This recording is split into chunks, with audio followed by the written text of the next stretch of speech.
Hello everyone, আসসালামু আলাইকুম। তোমাদের সাথে শেয়ার করব ড্রাগন ফলের চা। এই প্রথম আমি কিন্তু ড্রাগন ফলের চা বানালাম, আর তোমাদের সাথে আমি রিভিউ শেয়ার করব যে এটা আসলে খেতে কেমন হয়েছে। আর তোমরা কি জানো ড্রাগন ফলে অনেক রকমের ভিটামিন আছে।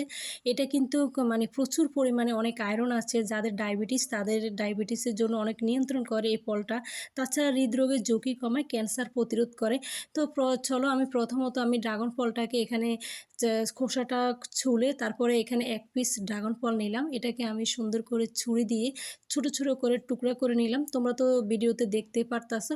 তো ড্রাগন ফলের চা বানানোর জন্য তোমার দারচিনি, এলাচ, চা পাতা আর ড্রাগন ফলের টুকরাগুলো আমি সুন্দর একটা প্লেটে নিলাম। তারপরে এখানে আমি মাটির চুলায় তোমার ড্রাগন ফলের চা বানাবো।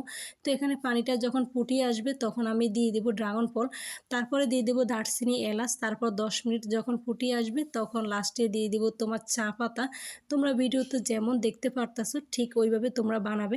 তারপরে এভাবে আমি 10 মিনিট ফুটিয়ে নেওয়ার পরে লাস্টে আমি চা পাতা এবং ড্রাগন ফলের চাটাকে আমি একটা চাকনি দিয়ে ছেঁকে নেব, আর সুন্দর করে একটা ড্রাগন ফল দিয়ে আমি ডেকোরেশন করে দিলাম। তারপরে লাস্টে দিয়ে দিলাম তোমার চিনিটা লাস্টে দিলে কী হয়, ড্রাগন ফলের চাটা অনেক মজা হয়। আর দেখো মাশাল্লাহ কি সুন্দর একটা কালার হয়েছে, তাই না? তোমরা বাসায় ট্রাই করো। আল্লাহ হাফিজ।